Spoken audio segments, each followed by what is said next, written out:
Alright guys, today we're going to be installing a under-seat cargo tray for a 2015 GMC Sierra double cab. This truck is the Elevation Edition. Everything's blacked out on it, but it didn't come with a whole lot of options. And I really didn't want to go back to using a toolbox in the back of my truck, so I opted just to go ahead and buy one of these. This is a factory GM part. I got it off of eBay. I think it was like $165.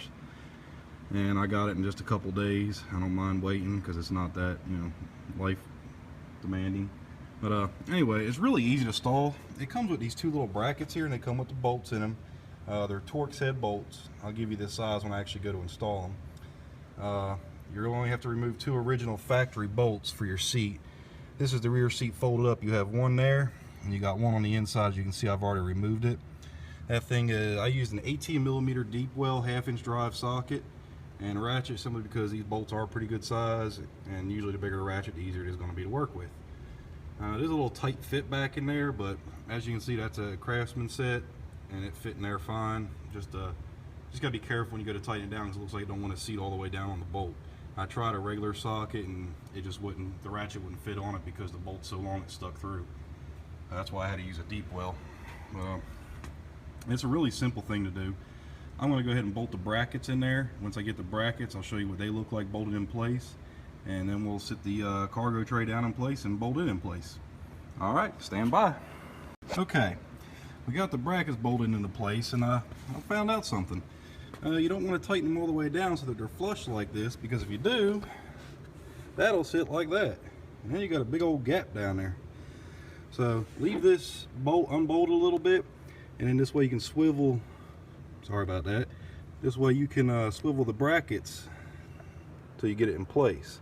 Now there's two flat washers that come on the bolts. There's one, and you're going to leave it on there as so. The other one you're going to leave right there on the bolt, so that when you put the plastic in place, the washer goes up against this. And as you can see, I'm going to try to do this with one hand because I'm doing this on my phone. Didn't really plan on doing this, but I'm doing it anyway. Okay, that's lined up.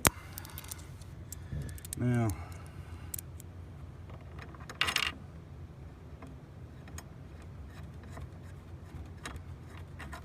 that's all there is to it. And you're going to have to tighten that down, tighten the one down on the passenger side, and then go back and tighten your seat bolts down after they're in place.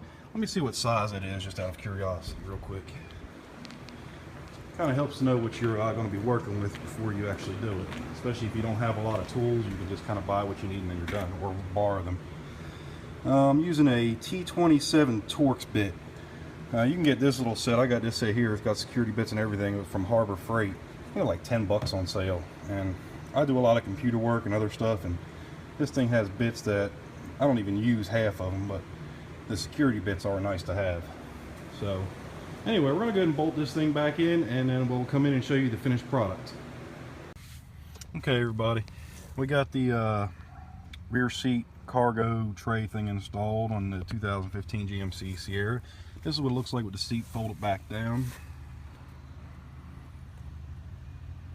Pretty neat looking. Let's open it up and see what it looks like. Alright, here we go.